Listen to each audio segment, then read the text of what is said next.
madaxweynaha jamhuuriyadda Soomaaliland mudane Axmed Maxamed Maxamuud Siiraayo ayaa maanta si kadis ah ku soo gaaray gobolka Gabiley iyadoo dadweynaha reer Gabiley ku dhaqan guud ahaan Gabiley uu kula tukaday miskiin jaamaca weyn ee magaalada Gabiley halkaas oo ay dadweynaha reer Gabiley ku waabiristay kadis kadib markii madaxweynuhu soo galay iyadoo lagu jiro salaadii jimce miskiin jaamaca magaalada Gabiley wafdigan madaxweynaha Soomaaliland mudane Axmed Maxamed Maxamuud Siiraayo ku weyniyay wasiirka wasaaradda madaxtooyada Soomaaliland Xirsi Xaaji Cali Xasan iyo taliyaha ciidanka booliska Soomaaliland iyo waliba barasaabka gobolka Gabiley iyo dadweynaha reer Gabiley markii salaada laga baxay miskiin jaamaca gudoomiyaha gobolka Gabiley sheegay in rasmi ay gula tukadeen masaajidka madaxweynaha jamhuuriyadda Soomaaliland mudane Axmed Maxamed Maxamuud Siiraayo oo sheegay in maanta uu soo noqday inuu ogaado xaqiiqda iyo xogaha laqashada ka jirta dadweynaha reer Gabiley kadib salaadii dadweynaha markii laga baxay madaxweynaha Soomaaliland waxa uu salaam ka qaatay dadweynaha reer Gabiley mid u salaamay iyadoo guud ahaan masaajidka markii laga soo dareeray ay isla irsadeen qaylo soo dhaweynaya shacbigii masaajidka ku tukanaya ay ku soo dhaweynayeen madaxweynaha Soomaaliland Axmed Maxamed Maxamuud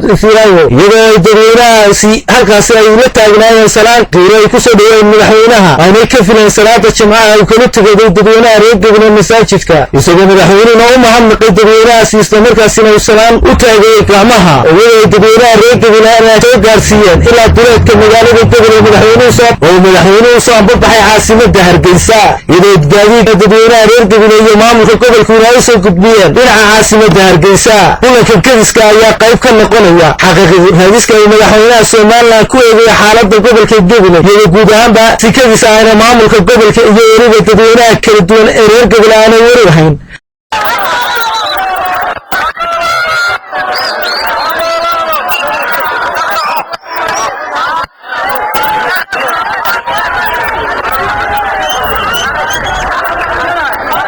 كمسكني مالت مدحوينها Soomaaliland ku yimid